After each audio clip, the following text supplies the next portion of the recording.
Hi, Jackie. It was just a week ago that Texas Governor Greg Abbott said he was going to send a message to Washington by sending some illegal migrants via bus here to the nation's capital. And he made it happen this morning by sending that bus that arrived here on the corner of North Capitol and Louisiana Avenue this morning about 8 a.m. Eastern. 23 migrants got off the bus, including 19 males and 4 females. And I also noticed 2 very small children. Now, some of the migrants, they left with family members. They were from Nicaragua. They said they were here. They had family locally in the area, and they were going to go spend time with them. It was notable, Jackie, that they were all waving at the bus. They were waving at the private security contractor, took them up here. These were not DHS agents that dropped off the migrants. This was a private security company, hired a chartered bus to take them up here. I also had a chance to speak to some Venezuelan migrants. They told me about their plans of working hard here in the United States now that they're here. I want an opportunity to get ahead. I want a job, an opportunity to move forward. And Jackie, we're also hearing about plans for another bus to come up this way. We're not sure when it's going to arrive or how many migrants are in that bus. It appears Greg Abbott was trying to send a message to lawmakers here at the U.S. Capitol, but they're not here. They're gone for Easter recess. But we're going to keep track and see when that next bus is going to come, Jackie. Lucas, thank you so much for that. Joining me now to discuss more about Biden's border crisis, Arizona, Attorney General Mark Brnovich. Mark, always great to have you. The report Lucas just gave us, maybe some of the leaders aren't on Capitol Hill, but the message was received. Essentially, Governor Abbott was saying, you're busing immigrants to all different states. You're flying them in the middle of the night. I'm taking them. I'm putting them right in your backyard.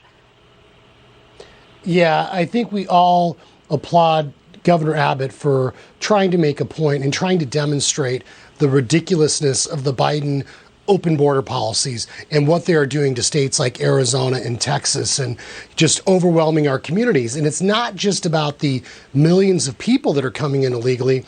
It's something that I keep talking about, especially as a former prosecutor, is all of the millions of illegal fentanyl pills, all the thousands of pounds of methamphetamine, all the heroin, all the dope that's flooding into our country that is killing hardworking Americans. And, it's really is a sad irony that, of course, they're not in D.C. There's people not there because Congress is always on some break or vacation. And so they bring all these terrible problems to the states. We have all this havoc. Americans are dying as a result of these policies. And then they're not even around to accept the responsibility for their actions.